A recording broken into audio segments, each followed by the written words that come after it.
যদি বলি বাংলায় বছরের শুরুটা বৈশাখ মাসে হতোই না, হতো অগ্রহায়ণ মাসে, তাহলে কি খুব অবাক হবেন? হ্যাঁ, ঠিকই শুনছেন, অগ্রহায়ণ মাসে।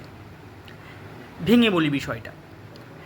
এই অগ্রহায়ণ শব্দটিকে বিশ্লেষণ করলেই আমরা এর রহস্য খুঁজে পাব। আসলে অগ্রহায়ণ শব্দটি তৈরি হয়েছে দুটি পৃথক শব্দের দ্বারা। একটি হচ্ছে অগ্র, অপরটি হচ্ছে হায়ন। অগ্র শব্দের অর্থ আমরা সকলেই জানি, শুরু বা গোড়া। আর হায়ন শব্দের প্রাচীন অর্থ হচ্ছে বছর। তাহলে দাঁড়ালো বছরের শুরু বা গোড়া।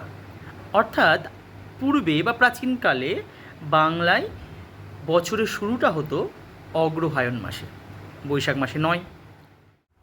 তাহলে এবার প্রশ্ন জাগে যে কেন অগ্রহায়ণ মাসেই বছরের শুরুটা হতো?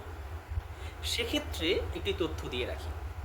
এই হায়ন শব্দের আরও একটি প্রাচীন অর্থ আছে, সেটি হলো ফসল।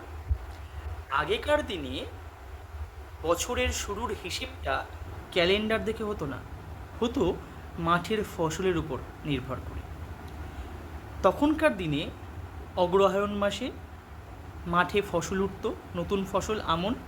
সেই আমন ধান কাটার আনন্দে নতুন বছরের উদযাপন করা হতো।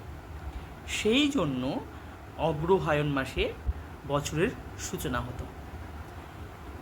মাঠের ফসলের সঙ্গে বাঙালির সম্পর্ক কতটা নিবিড়, কতটা গভীরে আমরা এই ছোট ছোট বিষয় থেকে এখনও খুঁজে বের করতে পারি, জানতে পারি।